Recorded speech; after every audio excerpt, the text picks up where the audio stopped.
जय हो द्वारकाधीश। आज का टॉपिक है आज दोपहर की उनके दिल की बात। तो क्या हो सकती है वो बातें, ये जानने की कोशिश करेंगे आज दोनों डेक से। आज एफर्मेशंस का डेक लेने वाले हैं, जिसमें से लेंगे 9 कार्ड और लेंगे टैरो में से 6 मैसेजेस। तो शुरुआत करते हैं शफल करके।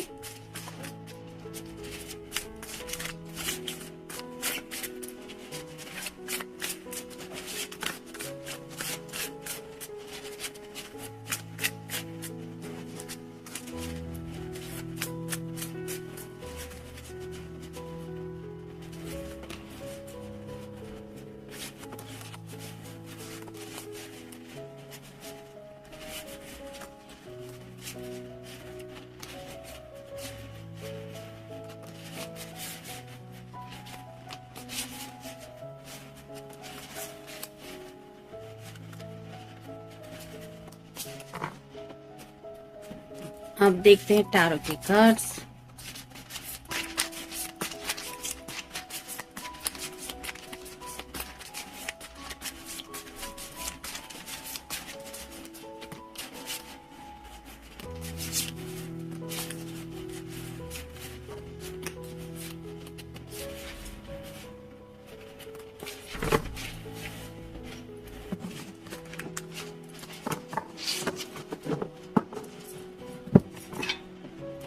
पहला ही कार्ड है द वर्ल्ड का। ये जो पर्सन है वो कहीं ना कहीं वेट एंड वॉच की एनर्जी में है। काफी वक्त से समय का इंतजार किया जा रहा है, यानी कि परफेक्ट टाइमिंग का इंतजार करते करते अब तक इनकी दुनिया में क्या क्या हो चुका है इसके बारे में सोच रहे हैं। जैसे आपसे मिलना, आपसे प्यार होना, बात यहाँ तक पहुंचना कि उन्हें अब लग रहा है कि आप ही उनकी जिंदगी बन गए हैं।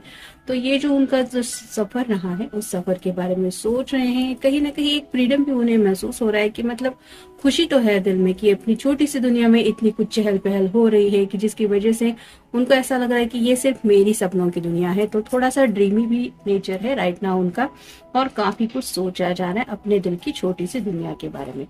फिर है nine of wands, fire sign Aries, Leo या फिर सैजिटेरियस। यहाँ पे ये पर्सन थोड़ा सा गिव अप करने की एनर्जी में है। मतलब जैसे टेन ऑफ वैंड्स का कार्ड होता है हेवी बर्डन्स का, तो इस पर्सन को भी लगता है कि काफी वक्त से ये एक्शन लेने के बारे में तो सोच ही रहे हैं, लेकिन सिर्फ इंतजार ही कर रहे हैं। जिसकी वजह से कहते हैं ना कि कब से अगर कोई एक्शन के लिए बेसब्री से इंतजार कर रहा है, बस इंतजार ही हो रहा है, इंतजार ही हो रहा है, लेकिन एक्शन कोई नहीं ले पा रहा है। तो जो एनर्जी होती है, थोड़ा फ्रस्ट्रेशन फील होता है, वैसा ही यहाँ पे इन्हें थोड़ा फील हो रहा है। यानी कि उनको ऐसा लग रहा है कि एक बार इस सब बोझ से निकल जाए, जो होना है हो जाए, लेकिन अब ये बर्डन तो उन्हें जिंदगी में बिल्कुल भी नहीं चाहिए। फिर है queen of wands, fire sign Aries, Leo या फिर सैजिटेरियस। अगर आप कोई फेमिनिन पर्सन है तो आपके पर्सन आपके गुस्से से थोड़ा सा डरते हैं। यहाँ पे भी इसकी आंखों में पैशन जरूर दिख रहा है, लेकिन साथ ही साथ थोड़ा सा एंगर भी दिखाई दे रहा है।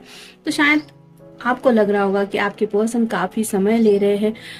कमिटमेंट इशू भी हो सकता है कुछ लोगों को, या फिर आपके साथ जिंदगी में आगे बढ़ने को लेके ये प्रॉपर एक्शन नहीं ले रहे, जिसकी वजह से हो सकता है आप उनके ऊपर थोड़ा नाराज है और आपकी इस नाराजगी को ये अच्छी तरह से समझते हैं, जिसकी वजह से ये खुद भी थोड़ा फ्रस्ट्रेटेड फील कर रहे हैं कि अब मैं उसको समझाऊंगा तो भी कैसे, क्योंकि वो जो कह रही है वो सही है, गलती तो मेरी है। फिर है six of coins, earth sign, Taurus, Virgo या फिर कैप्रिकॉर्न। इस रिश्ते में आप शायद बैलेंस चाहते हैं, इक्वल गिव एंड टेक। मतलब आप शायद अपने पर्सन से यही डिमांड करते हैं कि फेयरनेस चाहिए। प्यार अगर दोनों करते हैं तो जिंदगी में साथ आगे बढ़ने को लेके दोनों को एफर्ट करने होंगे, घर वालों को मनाना होगा, और सिर्फ यूं ही नहीं कि सिर्फ प्यार ही कर रहे हैं, जिंदगी में आगे का सफर भी तो कंटिन्यू करना है।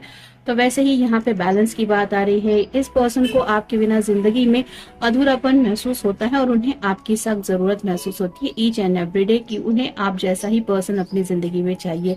और इसीलिए इस बैलेंस को कैसे लाना चाहिए इस जिंदगी में, इसके बारे में ये कुछ प्लानिंग कर रहे हैं।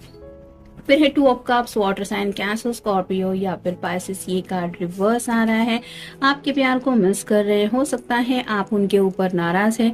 इस नाराजगी की वजह से शायद बातचीत नहीं हो रही, जिसकी वजह से काफी ज्यादा लोनलीनेस फील कर रहे हैं। और फाइनल कार्ड है ace of hands, fire sign, Aries, Leo या फिर सैजिटेरियस। एसेस हमेशा अच्छे होते हैं, लेकिन यहाँ पे ये कार्ड रिवर्स आया है। तो आज के रीडिंग में तो फायर साइन सबसे ज्यादा हमें देखने को मिला, लेकिन ये पर्सन एक्शन नहीं ले पा रहे, यानी कि इनएक्शन की एनर्जी में है। कब से उन्हें लग रहा है कि मैं सिर्फ सोच ही रहा हूँ, बात सॉर्ट आउट हो जाएगी, या फिर वेट एंड वॉच की एनर्जी में है, मतलब खुद के ऊपर ही थोड़ा उन्हें गुस्सा आ रहा है, जिसकी वजह से आपके प्यार को काफी ज्यादा मिस कर रहे हैं। अब देखते हैं बाकी के कार्ड्स हमें क्या बताते हैं। क्लिनजिंग, कहीं ना कहीं खुद के इर्द गिर्द थोड़े नेगेटिव थॉट माइंड में जमा हो रहे हैं, ये मैं क्या कर रहा हूँ, खुद को ही ब्लेम कर रहे हैं, खुद को थोड़ा सा गिल्टी भी फील कर रहे हैं, जिसकी वजह से थोड़ा सा क्लिनजिंग एनर्जी उन्हें महसूस हो रही है। हो सकता है कुछ लोगों के घर में थोड़ा सा एक न्यू चेंज भी चल रहा है, जैसे अभी रिसेंटली होली की वजह से मेहमान वगैरह आते हैं, तो साफ सफाई भी हो सकती है, और उसी साफ सफाई के दौरान इन्हें कुछ वो पुरानी बातें भी याद आ गई कि शायद आपने कोई गिफ्ट दिए होंगे, वो गिफ्ट इन्होंने शायद स्टोर करके रखे थे सेव करके, उन गिफ्ट को देख के वापस इन्हें वो मेमोरीज ट्रिगर कर रही है कि उस समय से लेके अब तक इन्होंने आखिर किया क्या है। फिर है सरेंडर, कहीं ना कहीं डिवाइन टाइमिंग की बात यहाँ पे आ रही है। इस पर्सन ने ऑलरेडी खुद को इस डिवाइन टाइमिंग के ऊपर सरेंडर कर लिया है, यानी कि जिनको भी ये मानते हैं उस भगवान के ऊपर हो सकता है, या फिर यूनिवर्स के ऊपर इन्होंने वो फैसला छोड़ दिया है कि आपको जो लगे वो मेरी जिंदगी में हो जाए। मतलब ये अपनी तरफ से एफर्ट नहीं ले रहे हैं, जो होना है वो हो जाए। जैसे कि मैंने 9 ऑफ वांड्स के कार्ड में कहा, थोड़ा सा गिव अप की एनर्जी में भी है, तो सरेंडर कह सकते हैं आप कि ये अपनी तरफ से एक्शन नहीं ले रहे, जिसकी वजह से इस सरेंडर की एनर्जी को लेके वो सोच रहे हैं। फिर है एप्रिसिएशन, जैसे हर किसी को अप्रिशिएशन की ज़रूरत होती है। मतलब जो कोई हम छोटा मोटा काम अच्छा करते हैं, तो कोई अगर उस काम की तारीफ करता है कि तुमने ये अच्छा किया है, तुम ये इस काम में बेस्ट हो, तो किसी को भी थोड़ा सा मोटिवेट फील होता है। तो राइट नाउ भी ये पर्सन थोड़ा सा अप्रिसिएशन मिस कर रहे हैं, यानी कि इनको लग रहा है कि इनकी थोड़ी वाह वाह होनी चाहिए, इनकी तारीफ होनी चाहिए। मतलब काफी वक्त से शायद ये पर्सन अगर फैमिली को लेके फोकस थे, या फिर अपनी जिंदगी में बैलेंस लेने के लिए इन्होंने अपनी तरफ से एफर्ट लिए थे, हार्ड वर्क किया था, तो उस हार्ड वर्क के लिए इन्हें शायद किसी की तारीफ सुनने की जरूरत है, और वो तारीफ शायद ये आपसे सुनना चाहते हैं। फिर है कंपैशन, तो आपके बारे में जब भी वो सोचते हैं उन्हें एक कंपैशन तो फील होता ही है। मतलब ऐसा लगता है उन्हें कि अपनी जिंदगी के सफर के बारे में ही ये जब सोचते हैं, तो उन्हें ऐसा लगता है कि हर किसी की जर्नी अलग अलग होती है। मतलब कई बार वो आपके नजरिए से भी बात को समझने की कोशिश करते हैं कि आपको कैसा लगता होगा, आपने अब तक जिंदगी में किस तरह से स्ट्रगल किया है। मतलब दूसरों की जगह पे खुद को रख के ये अपनी लाइफ को कंपैरिजन करते हैं कि उनसे तो मेरी लाइफ का स्ट्रगल इतना कोई बुरा नहीं है, मेरा तो फिर भी अच्छा ही लग था। तो थोड़ा सा इस कंपैशन की एनर्जी में खुद के बारे में सोच रहे हैं। फिर है wholeness, I am complete whole and feel with love, तो थोड़ा सा खुद के बारे में सोचा जा रहा है, और उन्हें ऐसा लग रहा है कि मुझ में वो सब खूबियां तो है जो एक स्पेसिफिक पर्सन के अंदर होनी चाहिए।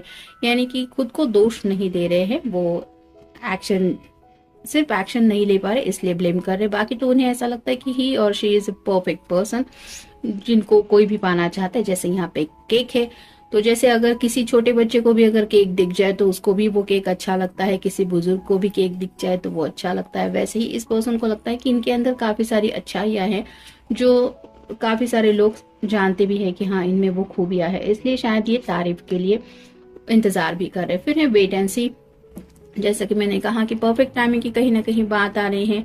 वेट एंड वॉच की एनर्जी में काफी वक्त से ये पर्सन रुके हुए हैं। यूनिवर्स में आप दोनों का मिलना होगा तो हो जाएगा, परफेक्ट टाइमिंग पे सब कुछ ठीक होगा। इस तरह की एनर्जी में काफी वक्त से ये पर्सन है, जिसकी वजह से अब उन्हें समझ में नहीं आ रहा है कि वेट एंड सी कब तक चलेगा। फिर है एक्सेप्टेंस, कुछ बातों के लिए वो समझ रहे हैं कि कुछ बातों के लिए उन्हें एक्सेप्टेंस की जरूरत है। यानी कि जैसे होता है कि अगर कुछ ऑब्स्टेकल्स है जिंदगी में आगे बढ़ने को लेके, कुछ रुकावटें हैं, तो उन्हें सॉर्ट आउट करने के लिए हमें खुद ही एफर्ट्स करने पड़ते हैं। ऐसा नहीं कि हर चीज को हम यूनिवर्स के ऊपर छोड़ देते हैं, अपनी तरफ से भी कुछ एक्शन लेनी पड़ती है। जैसे कि घर वालों को समझाना हो, या फिर करियर से जुड़ी कुछ दिक्कतें हो, तो वो प्रॉब्लम भी सॉर्ट आउट करने के लिए अपने तरफ से एफर्ट डालने पड़ते हैं। तो उन बातों को भी कहीं ना कहीं ये थोड़ा एक्सेप्ट कर रहे हैं कि हाँ कहीं ना कहीं मतलब इतनी देर जो हो गई है अगर कुछ लोगों को कमिटमेंट इशू के लिए, तो कहीं ना कहीं ये खुद की गलती मान रहे हैं कि हाँ इट वॉज माई फॉल्ट। ये सिर्फ यूनिवर्स के ऊपर डिपेंडेंट नहीं था कि हमें यूनियन में लाना है या नहीं लाना है। मतलब थोड़े अपने एफर्ट शायद इनको याद आ रहे हैं कि इन्हें और ज्यादा हार्ड वर्क करना चाहिए था। फिर है आई एम अ कैच, उन्हें ऐसा लगता है कि ये इतने ज्यादा अच्छे पर्सन है कि किसी को भी ऐसा लगेगा कि हाँ मुझे ये पर्सन अपनी जिंदगी में चाहिए। तो ऐसा होने की वजह से थोड़ा खुद के ऊपर प्राउड भी फील कर रहे हैं, और उन्हें ऐसा लगता है कि शायद आपकी तरफ से उतना एफर्ट नहीं हो रहा है मतलब इनको वो समझ में नहीं आ रहा है कि आप इतना एफर्ट क्यों नहीं ले रहे कि हाँ मुझे किसी भी हालत में तुम मेरी जिंदगी में चाहिए हो। वो इन्हें पैशन आपके अंदर नहीं दिखाई दे रहा। इन्हें खुद के ऊपर ही बहुत ज्यादा प्राउड फील कर रहे हैं, खुद के बारे में भी सोच रहे हैं और उन्हें ऐसा लगता है वो बिल्कुल ही परफेक्ट इंसान है। मेल फीमेल जिनके लिए भी आप ये रीडिंग देख रहे हैं वो खुद में ही थोड़ा खोए हुए हैं और उन्हें ऐसा लगता है कि आपको कहीं ना कहीं थोड़ा और इनको कन्विंस करना पड़ेगा या फिर अपनी तरफ से कोशिश करनी पड़ेगी, इनकी तारीफ करनी पड़ेगी, इनको ये एहसास दिलाना पड़ेगा। जैसे आप छोटा सा एग्जांपल मान लीजिए कि इनको थोड़ा सा चने के झाड़ के ऊपर चढ़ाने की यहाँ पे शायद जरूरत है, ताकि इनका ईगो जो है वो और थोड़ा बूस्ट हो जाए और तब जाके कहीं ये शायद कोई एक्शन ले। फिर है सेल्फ वर्थ। इन्हें ऐसा लगता है कि वो बहुत इम्पोर्टेंट पर्सन है। मतलब हर किसी के लिए खुद के इम्पोर्टेंस तो होते ही है जिंदगी में, लेकिन जैसे यहाँ पे सब लोग देख रहे हैं और ये अकेली जो लेडी है वो यहाँ पे खुद को शो कर रही है कि आई एम समथिंग स्पेशल, तो वैसे ही ये जो पर्सन है वो अपने ऊपर बहुत ज्यादा प्राउड फील कर रहे हैं। मैं कोई खास हूँ, मैं ये हूँ, मैं वो हूँ, इस तरह की एनर्जी में थोड़ा सा सोचा जा रहा है। सेल्फिश नहीं है, लेकिन खुद के ऊपर प्राउड होके अब तक उन्होंने जो कुछ भी फैसले लिए हैं, जिंदगी में जो कुछ भी अचीव किया है, उनके लुक्स हो सकते हैं, ड्रेसिंग स्टाइल हो सकता है, अपने खुद के ही ऊपर प्राउड फील करके खुद की धुन में थोड़ा सा खोए हुए हैं, जिसकी वजह से इस 2 ऑफ कप की एनर्जी में आपको मिस कर रहे हैं। उन्हें ऐसा लगता है कि आपकी तरफ से उन्हें वो तारीफ सुननी है कि तुम ऐसे हो, तुम वैसी हो, तुम्हारे लुक्स ऐसे है, तो थोड़ा सा पैशनेट और ज्यादा वो फील करेंगे ताकि ये रोमांटिक कनेक्शन उन्हें और भी ज्यादा आपके साथ गहरा महसूस होगा। तो ये था आज का रीडिंग। मिलेंगे नेक्स्ट रीडिंग में। Have a nice day.